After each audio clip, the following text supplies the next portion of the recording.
Welcome to the most inappropriate show in recruiting today. I'm joined by Richard Gibbard, marketing extraordinaire, and Tris Revel, sourcing master. Have you ever been called a sourcing master before? Technically, I was twice finalist at the Grandmaster for SourceCon. So, do you guys get groupies going to that? Yeah, yeah, yeah, yeah, yeah, definitely. Good times. So we are live on Facebook. We're live on LinkedIn. Hello, LinkedIn. Hello, Facebook. I'm going to share it in some groups now. If you guys could do the same. Tris, I know that you are a big shot online. That would be. What else can I get this? It's kind of annoying they don't have like the links in this, right? It would be nice if it just posted in the link so you could just share it directly. I know. Well, there's a copy link here. This is like the Stone Age of streaming, isn't it? Imagine how good this is going to be in a few years' time. I'm just frantically typing at the same time, just to fill in. Just how do we do both? Really? I think that StreamYard. Well, I've been looking at both, like the difference between StreamYard and Restream, and I think StreamYard does it a little bit better. Like it does the comments a bit nicer. It has a little bit better social sharing stuff, as far as I've seen. And yeah, because I was looking at like which one would I go for, and I think the StreamYard streams that I see are definitely quite nice. So I don't know. I think it's completely based on your preference and your budget, obviously. So I want to talk about marketing. I want to talk about sourcing, but before I do it, Tris, tell us a little bit about the community that you built. It took you like 5 years, so I want to hear just a little bit about on that journey, because you're a real pioneer of recruitment communities. Yeah, so it all started out just being like, I don't know very much about Facebook, and what was it, 2017? I should know a lot more about Facebook.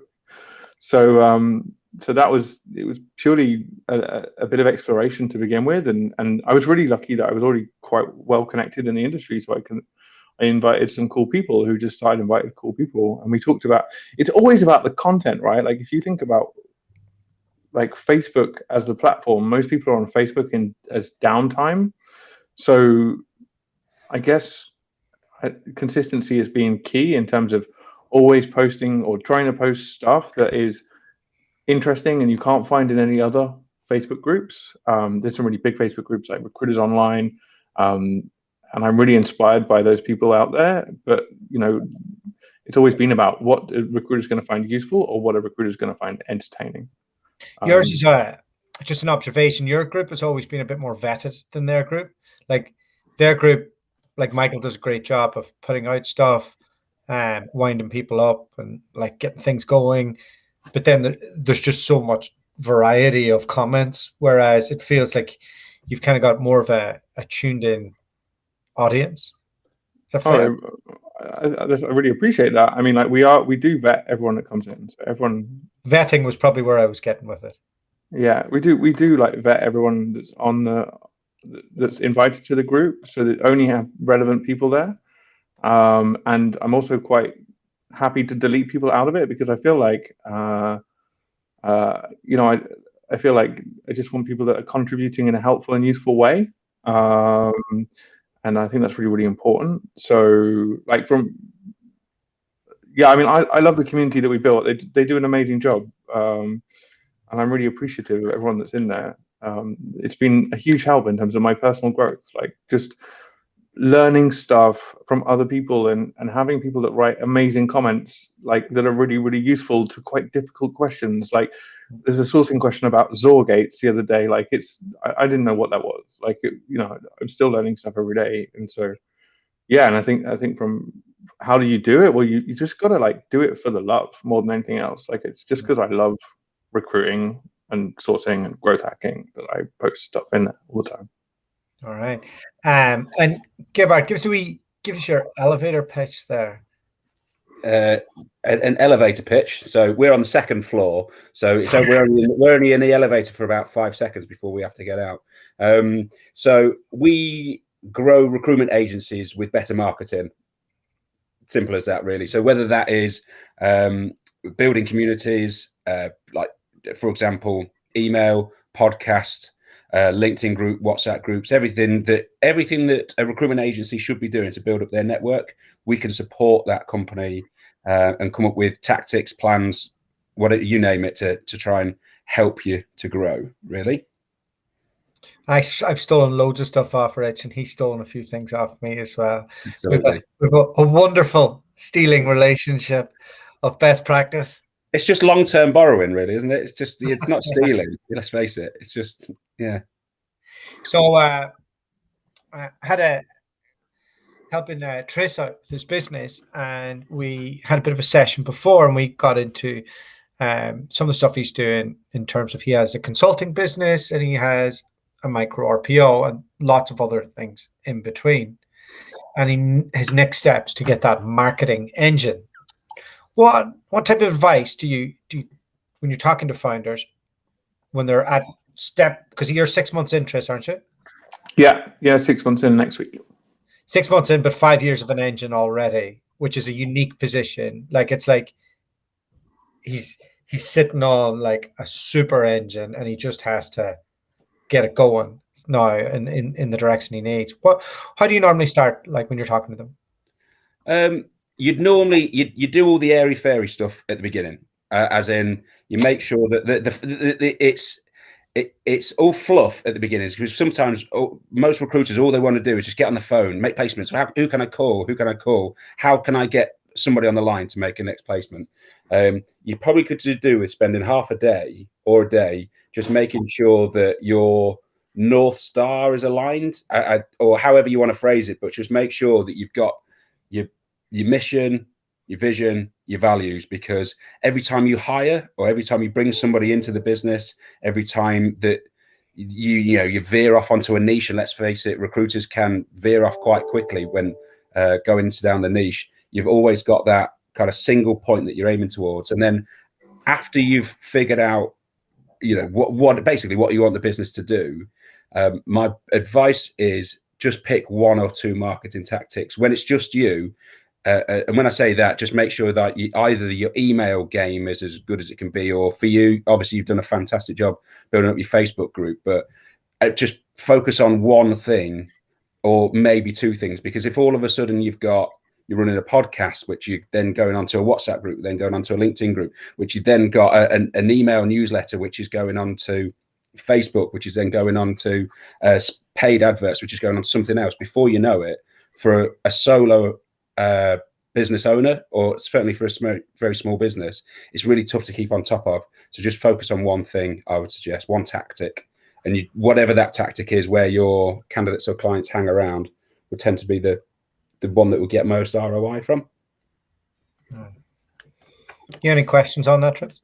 How do you decide what tactic? I mean, I suppose I'm in a really lucky position. I have a Facebook group. I have nearly 20,000 followers on LinkedIn. I got like 5,000 followers on Twitter. Like, I definitely feel I've failed at email. How do you know which one is the right tactic?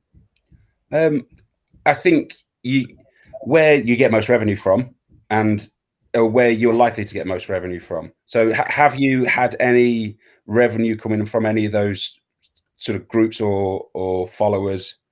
Yeah, I mean, so I think a lot of it comes either from, LinkedIn, Facebook, and then the best for me is people that are referred to me, that already know of someone who I am, or someone at a VC recommends us, or another founder recommends us. That's where we really nail it. I don't know, like, should I go buy everyone that I know bottles of champagne and just ask them to refer me? I'm up for doing that. Like, no problem. Well, I think, like myself, you've got two different strands. So one, you've got your consulting business, and two, you've got, your recruiting practice, which, you can call it whatever it is, but that's essentially what it would be. So Facebook's probably going to be your consulting practice. That's where you cash in on that. And then maybe LinkedIn is more where you steer your recruiting practice. I don't know.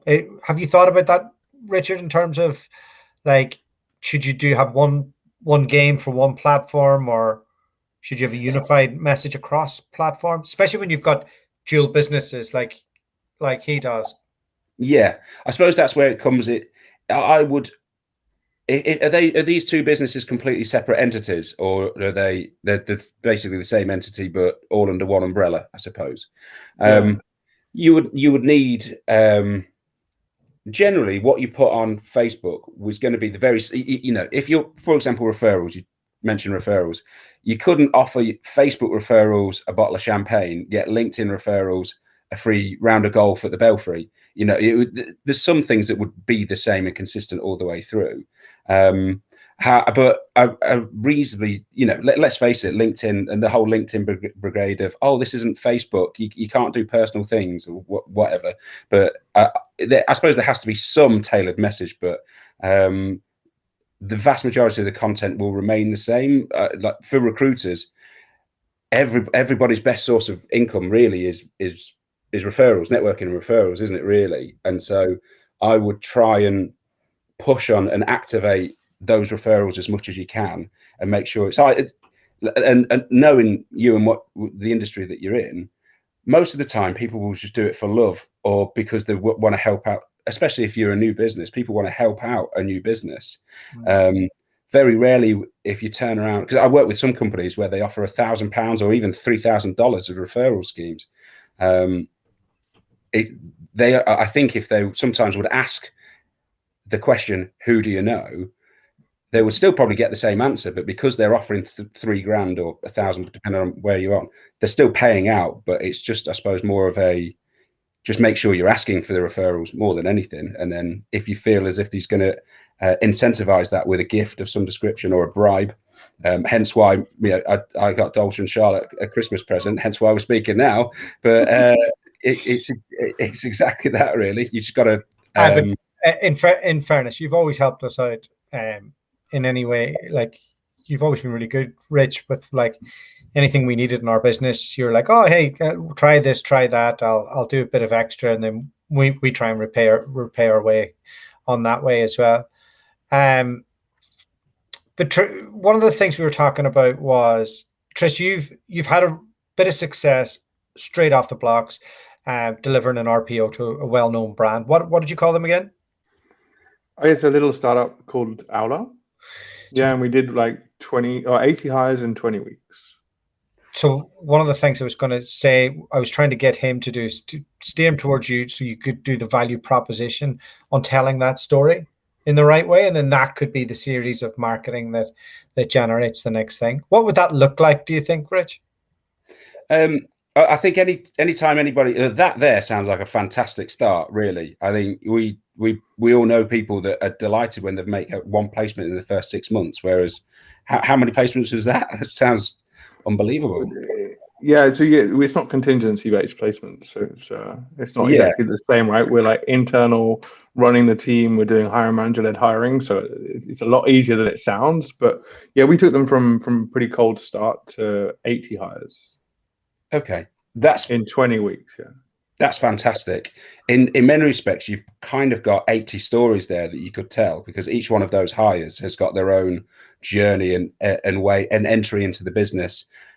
Certainly from their point of view, is the biggest challenge from a hiring company's point of view is just how can you find awesome talent on repeat. And I would, with any kind of placement, or in this instance with any company that you do work with, you would need to, it's all about how it makes them feel. And so the biggest challenge really is the fact that you've managed to get 80 hires, get them off the ground to probably a very big team within the matter of months.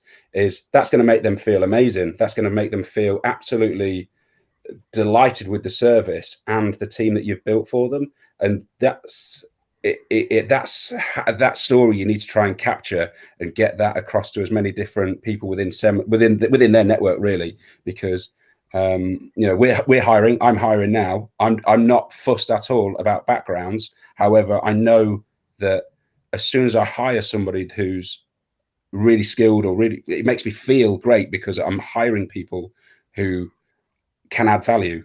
And so it's all around what can you do to like get them to tell them how they made them feel and share that story with as many people as possible. It's really good.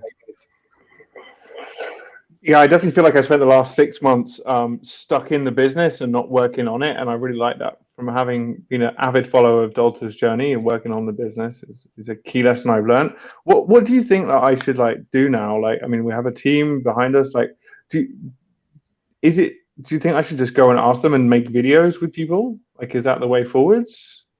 Like, and if it was me, I would go there and do that, but I would do it in the position that this is going to help you get your next round of hiring. Yeah, and obviously, and we also live in a post-COVID world, so everyone's remote. It doesn't make it easy, right? I think you'd be surprised at what you can do over Zoom, like just to do a Zoom recording, and you would be, because at the same time, if you've got the recording, then at least you can transcribe that into, and you can turn that into a PDF, or you can turn that as even a brochure, or like these inspirational quotes where it's just literally 10 words on an image about how somebody's feeling.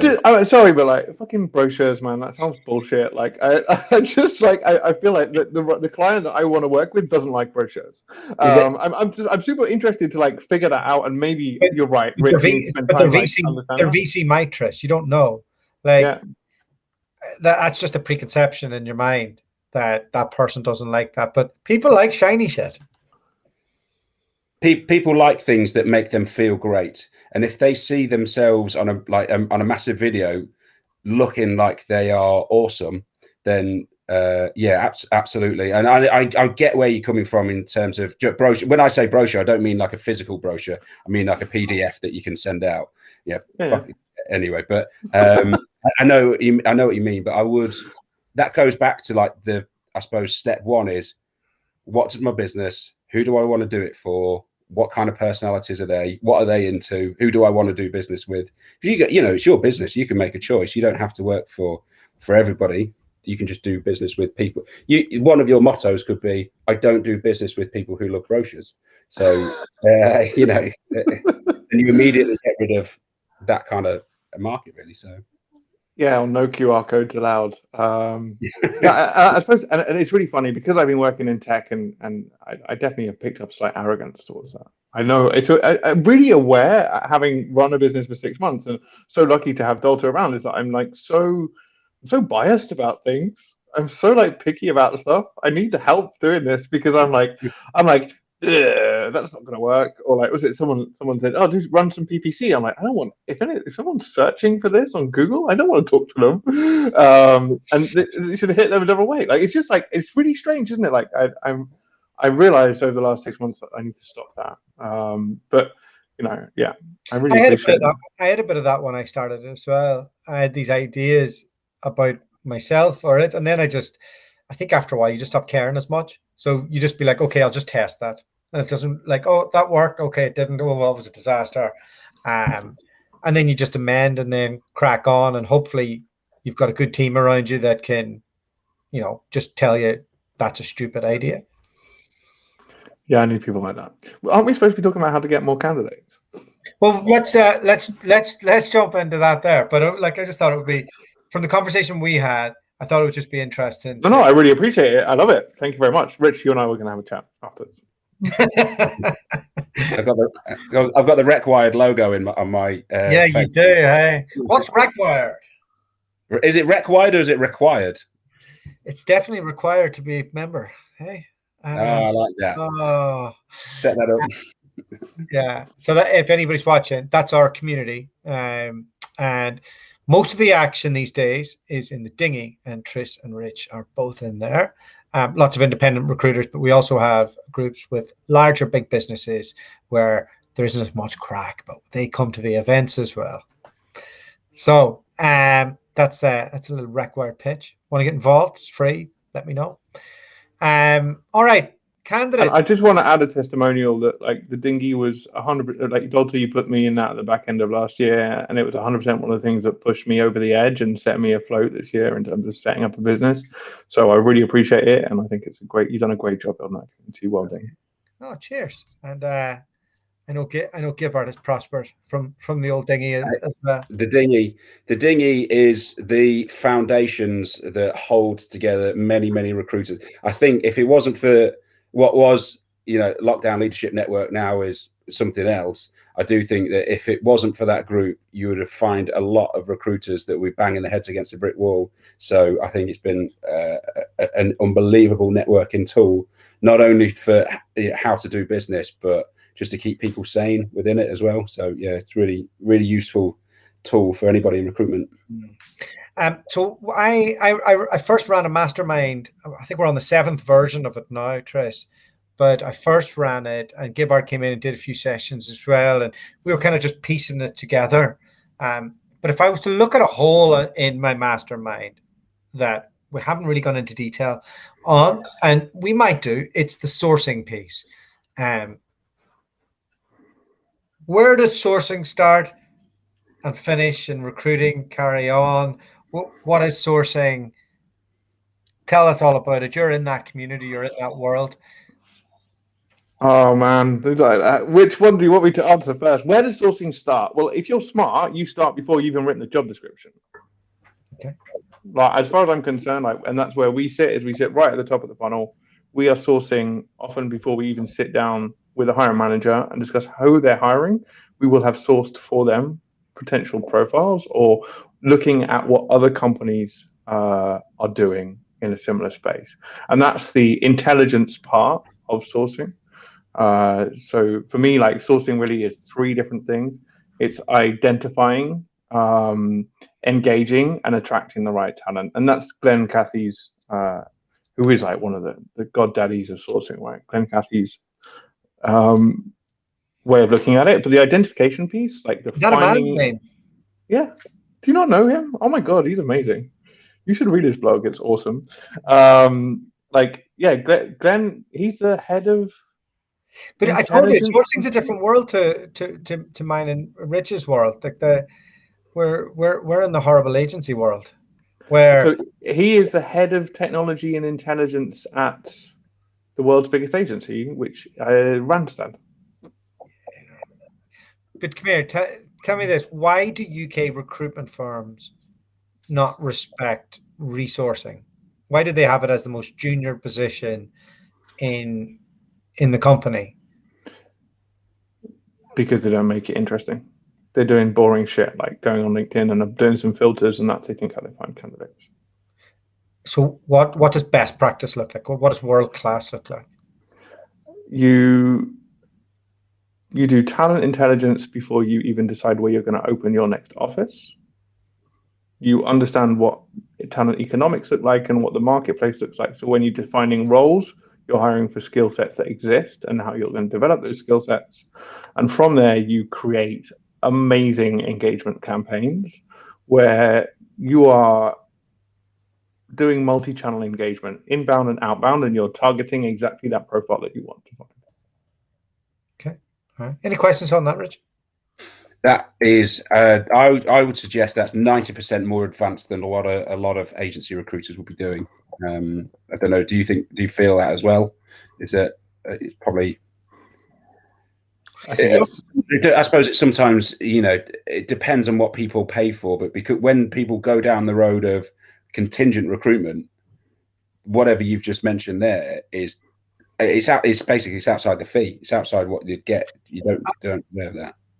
Unless, well, it depends if you're providing the data across, but unless you're a one niche specialist. So if you're just doing network engineers and you want to work the London market, you're going to map out all the network engineers, aren't you? You're going to go get their data.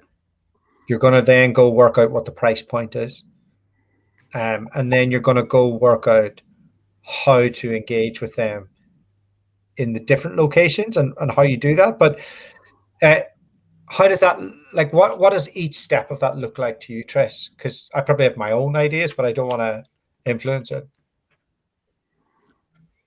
What does it look like? I mean, the first stage, like when you're mapping out, like, is there specific tools you use? Is there? Yeah, there's some really cool tools.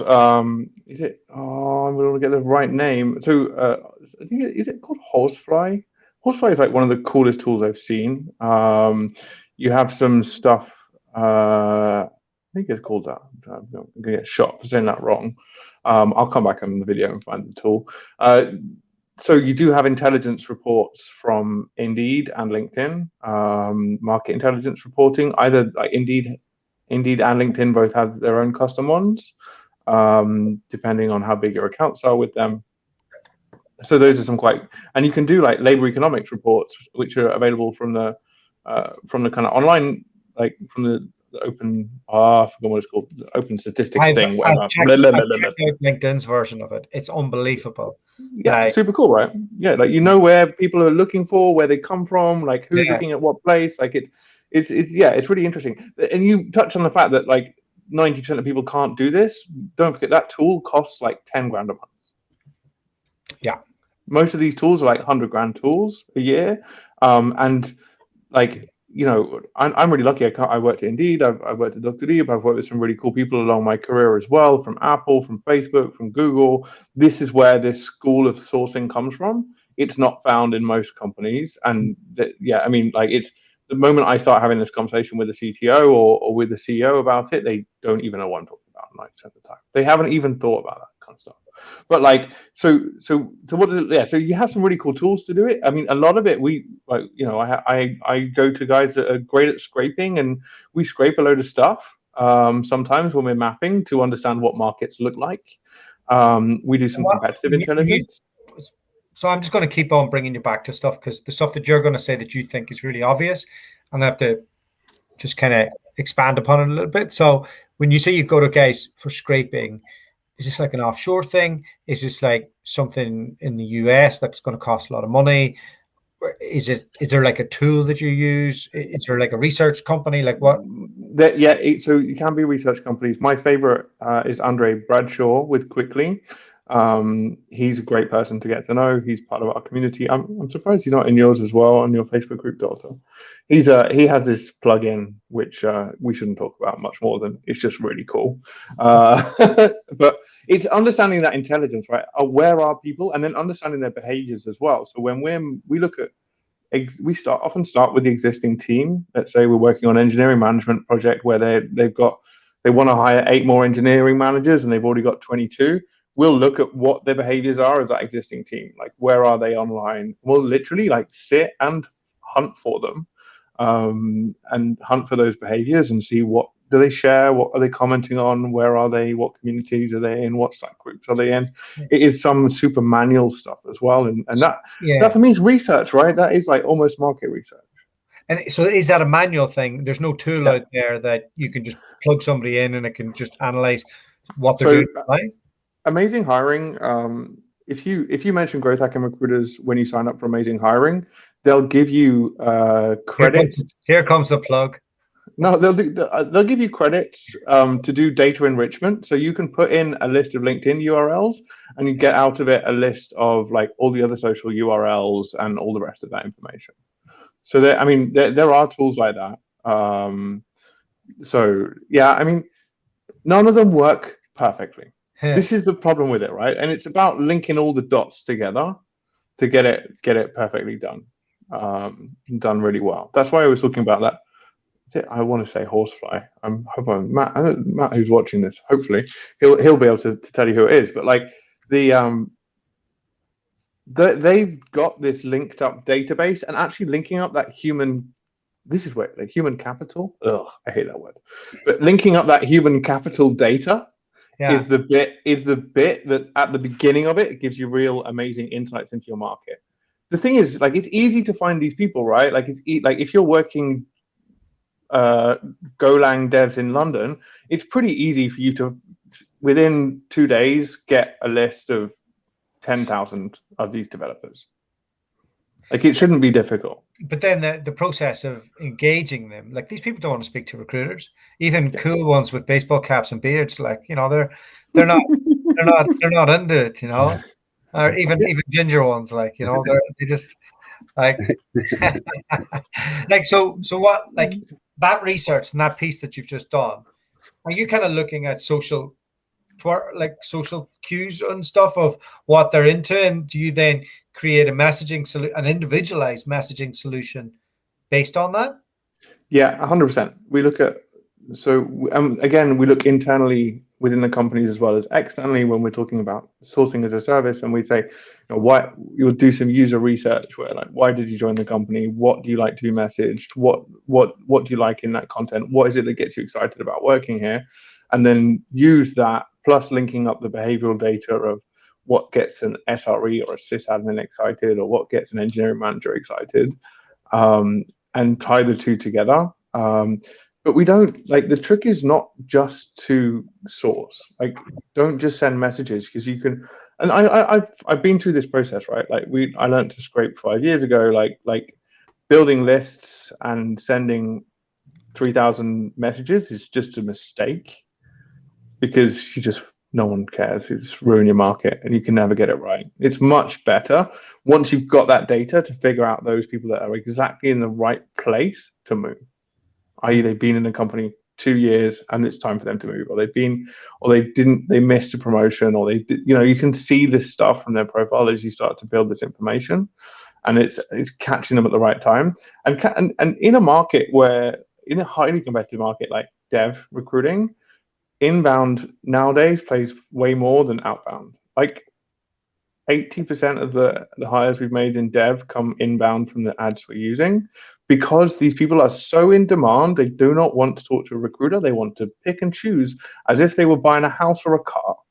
They will, and I think Boston Consulting Group did a study like 7 years ago, which said that before people change jobs, they look at 17 data touch points. Trust me, those developers are looking at that before they even talk to you. Wow. What do you make of that, Rich?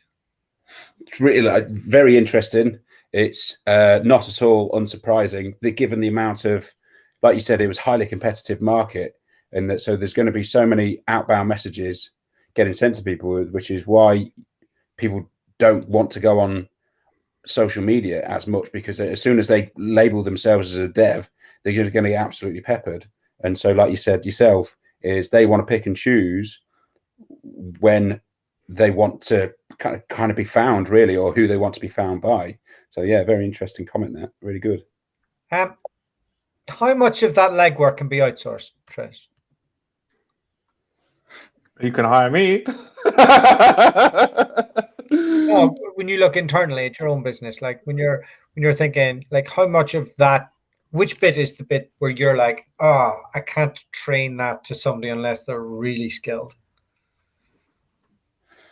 The messaging piece, you can't, like, the messaging piece, like, we write, like, we send 5 or 6 phase messaging campaigns, hyper personalized, highly personalized, and often with like 3 steps personalized in them. Yeah. And that, I mean, there's no doubt that that's what my team do best.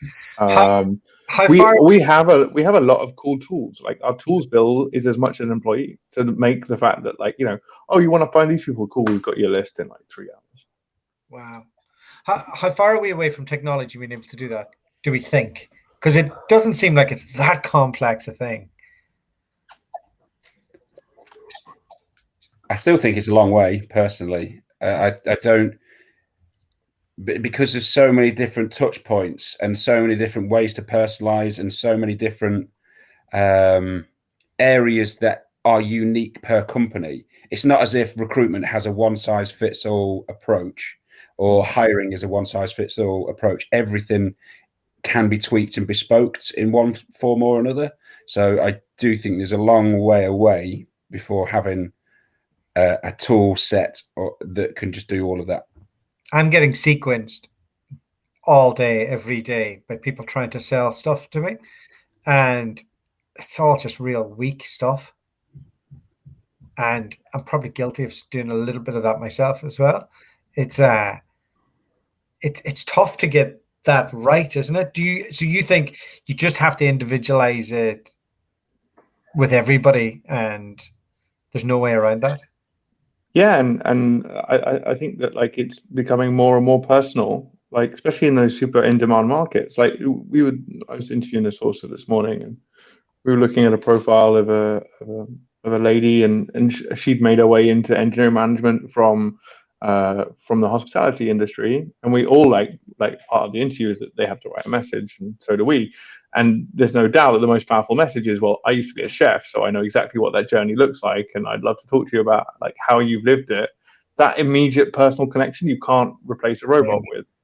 But like, I mean, I don't want to poo-poo AI sourcing, because there's some really cool stuff that you can do with it. We use a writing tool called Conversion AI, which is just amazing. Like, there is no doubt that since I use that, I personally, my writing is getting better, but it only takes it 80 or 90% of the way there.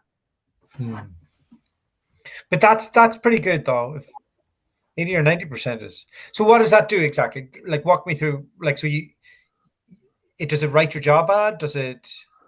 Yeah, like it optimizes your text, it optimizes your LinkedIn profile, it does SEO, blog posts. It's insane, mate. I should like put a link. Can I put a link in here and I'll put it on the chat? No, it's not going to, is it? Where's I put it? I'll put it somewhere else. I'll put it on LinkedIn. Anyway, I'll put it on LinkedIn. So the it does loads and loads and loads of crazy stuff. Like it does it's basically using what's it called? Is it S3? No, EP3 or whatever it is. It's like crazy new AI deep learning stuff to write content, and it's because it's read all of the content out there. That's the thing, right? Like all of this stuff is only based on things that have happened before, and I think like creativity is like, and it's the same in marketing, right, Richard? I hope you agree with me. Like that, you can't outsource the creativity, and it's the creativity that's actually becoming more and more important. We can find a list of people in like no time flat. We'll go through and like, but then we have to qualify them and check, because AI is based on what information you put into it, but you know, most people's CVs are rubbish, and dev CVs are definitely rubbish. And so you have to kind of link the dots, and then once you've linked the dots, then you have to like write them a convincing message, and it has to be something creative and stand out from everyone else. Like, and so you have to follow it up with like 3 blog posts and have it like, and this is where it gets really clever. If you add a pixel in your email chain, that then Facebook retargeting them as they're like following, you know, that kind of stuff. But devs aren't on Facebook, but you know, they've all got. How many agency recruitment owners out there who are listening hire for creativity? I wonder. It's a really good point, though. Yeah. Do you? I'd never be part of the job description, would it? You hire recruiters all day long, isn't it? Personality, not creativity. Do you know some of the best ones don't have a personality?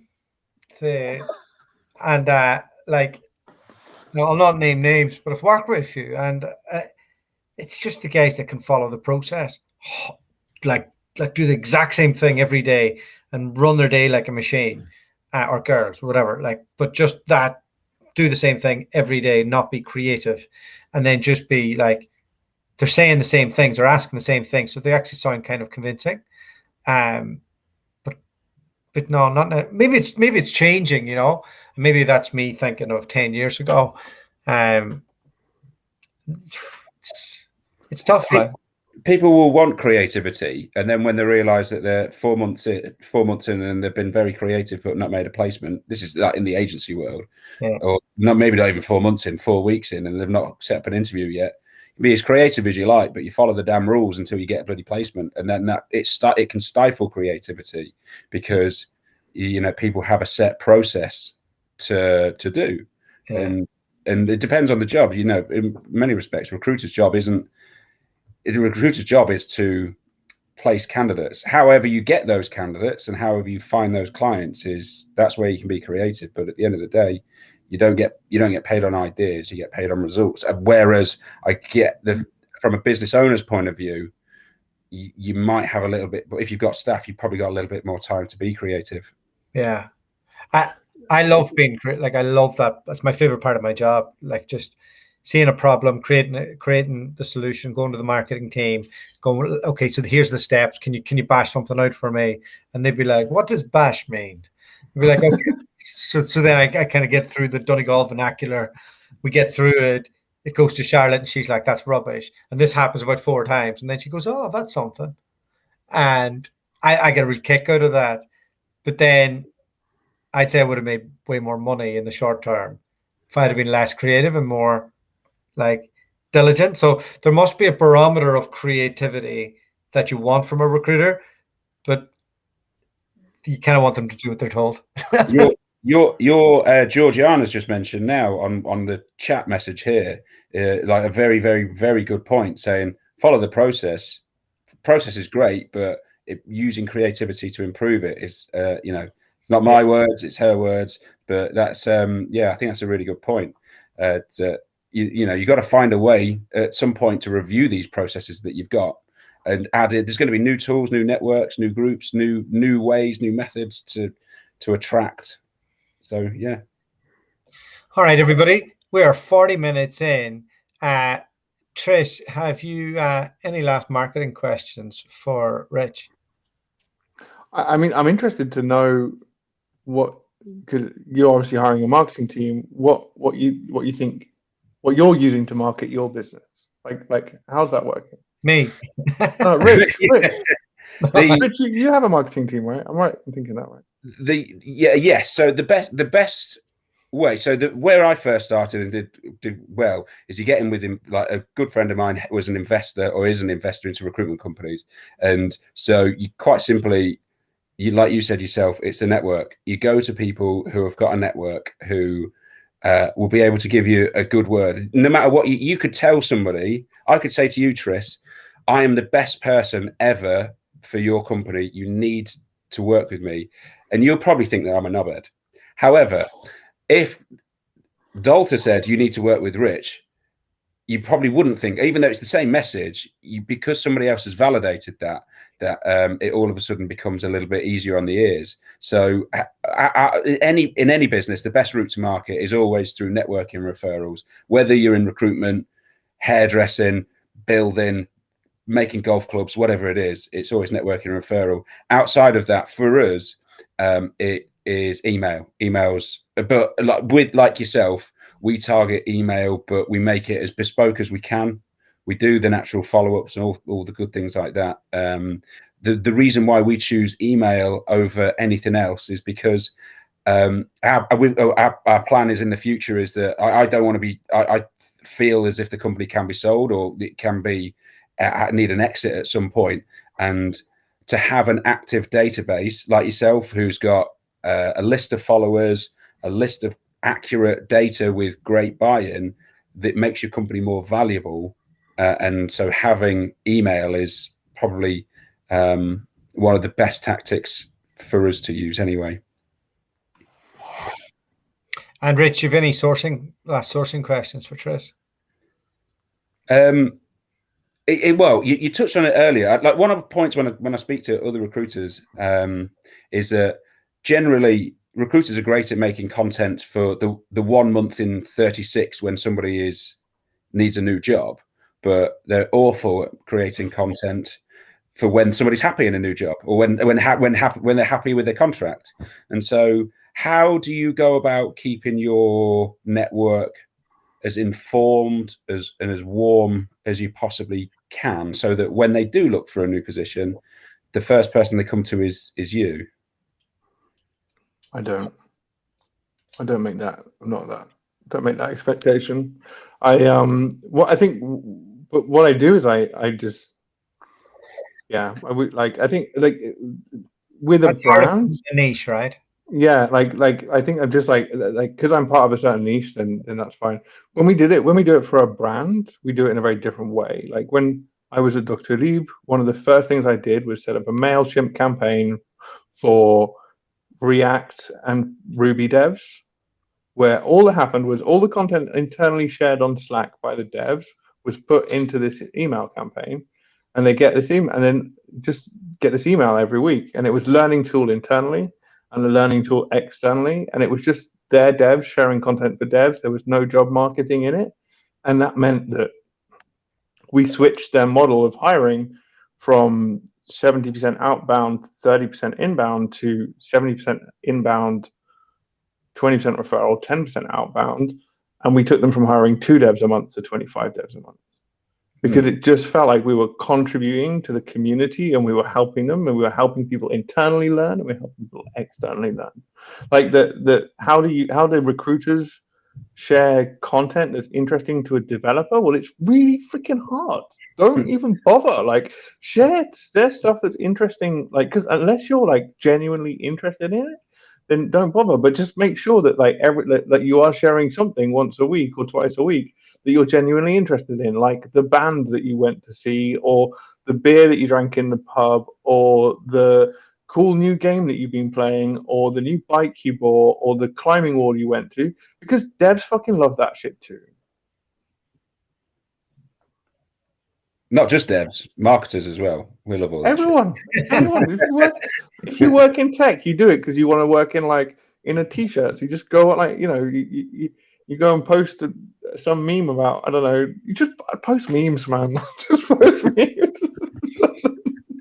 Like, I mean, don't try and get everyone. Like, it's a buyer's market. It's BMW doesn't try to sell everyone a car. All right. Okay, guys, that's us. Thanks very much for taking part today. You've given me that much needed energy today. So both really interesting guests. I have a few other questions, but maybe we'll do it again and see what we can come up with. Trish, hopefully you'll go and put that sourcing course together and we get that out to our community, because I think there's going to be real value in that. And anybody needs their marketing, Richard Gibbard is your man. Thank you very much, Doherty. Thank you very much. Thank you. Thanks, guys.